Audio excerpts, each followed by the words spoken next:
And how about Clippers plus 120 for the division championship? Can we see some regular season victories out of the Clippers? They're going to be more bought into this season. We have the Lakers. They're going to need some rest.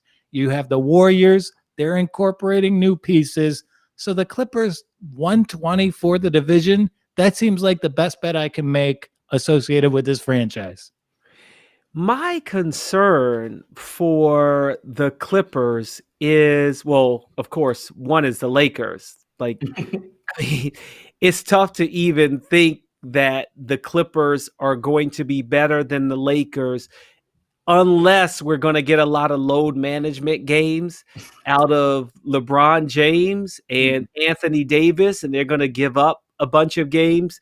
But, when I read all of the reports, the one I remember the most is a story in The Athletic talking about how there was so much dissension on the team in terms of the preferential treatment towards Paul George and Kawhi Leonard. You've got a new head coach in Ty Lue that I don't know what he's going to bring to the table, because I feel like in many ways, everyone knows, just like with the Lakers, just like with Cleveland, not so much with Miami. I have more respect for Spoelstra, but LeBron James was the GM, the head coach, and the best player on the court.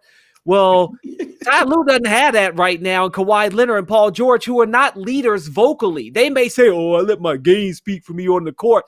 But after they were eliminated from the playoffs, you got Paul George saying, oh, well, this season wasn't what we were saying was going to be our championship run. And then other players like, wait, what?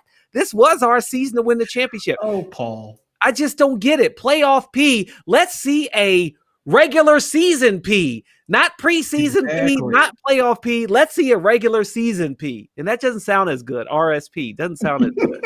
You need to put a V in there. Regular season. Very good, Paul. So the RSVP.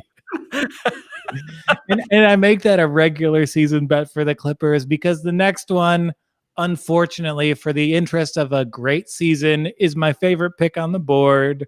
Lakers title plus 275. This team has LeBron. This team has Anthony Davis. The schedule makers did them no favors, but they had one of the best off seasons in the NBA. Their supporting cast is going to be phenomenal, and I can't see anyone beating them this year. It's hard for me to say that someone can beat them. I will say we have to remember that last year the Heat had injuries, and I think that series might have gone differently because Bam Adebayo was really giving it to Anthony Davis, and Jimmy Butler, he had to play, several epic games to even get to the NBA Finals. Mm-hmm. But I look at this team adding Montrezl Harrell, re-signing Kyle Kuzma for a very low $40 million. I was like, dang, that's it. He's just scared he's going to get traded. He'll take anything. Yeah. He'll take anything. But they made some sound additions. One of the ones that I knew they were going to get rid of was who was the guard who refused to go in the bubble? Understandably so.